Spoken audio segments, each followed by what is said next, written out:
When Tony Bennett passed away on July 21, 2023, he left behind a powerful legacy and decades of unforgettable musical performances. But to get his start in music, he had to work with some shady characters. Tony Bennett is in the same class of Italian-American New York-era crooners of the 1950s as Frank Sinatra. In fact, the two were close friends and greatly respected each other's artistry. Sinatra once said of Bennett while talking to Life magazine, "For my money, Tony Bennett is the best singer in the business. He excites me when I watch him. He moves me. He's the singer who gets across what the composer has in mind, and probably a little more."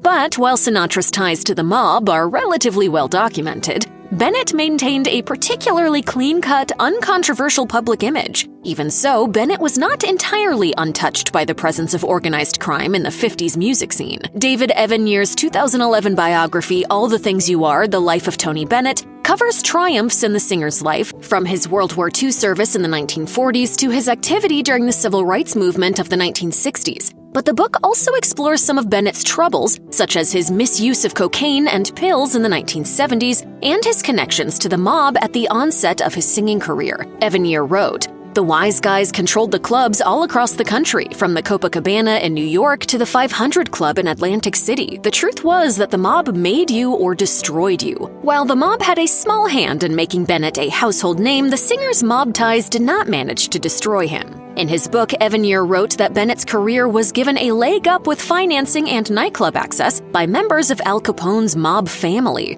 Although he wanted nothing to do with them, they were simply impossible to ignore or escape. However, the biographer also wrote that Bennett managed to escape his mob ties, or at least loosen them, by paying the mob $600,000 in the late 1960s. Evan Year supported this claim by citing sources including Bennett's fellow musicians and his former manager, Derek Bolton.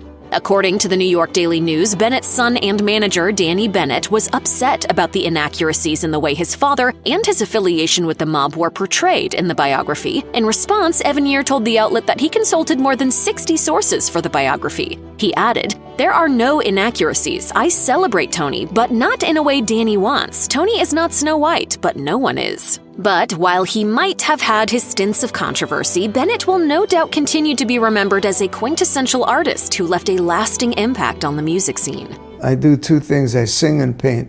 I paint every day, and I study music every day. And I still have a lot to learn.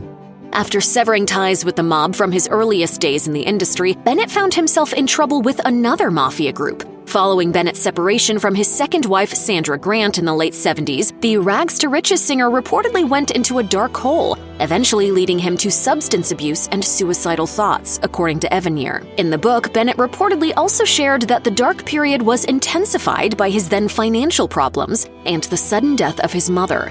"I felt as if I was going crazy. I turned more and more recklessly to drugs for relief." Speaking to the New York Daily News, Evan Year explained that this dark period eventually led Bennett to strike up a relationship with a woman who turned out to be Anthony Spilatro's girlfriend. Describing Bennett's relationship with the woman as an impulsive decision, Evan Year writes that Bennett soon found himself face-to-face with Spilatro, a popular mobster and one of the highest-ranking members of Las Vegas's Chicago outfit. Evan Year recounted of the encounter, Spilatro hammered Tony over the head with a phone book, laying him out on the floor. The attack on Bennett was strong enough to knock the singer unconscious.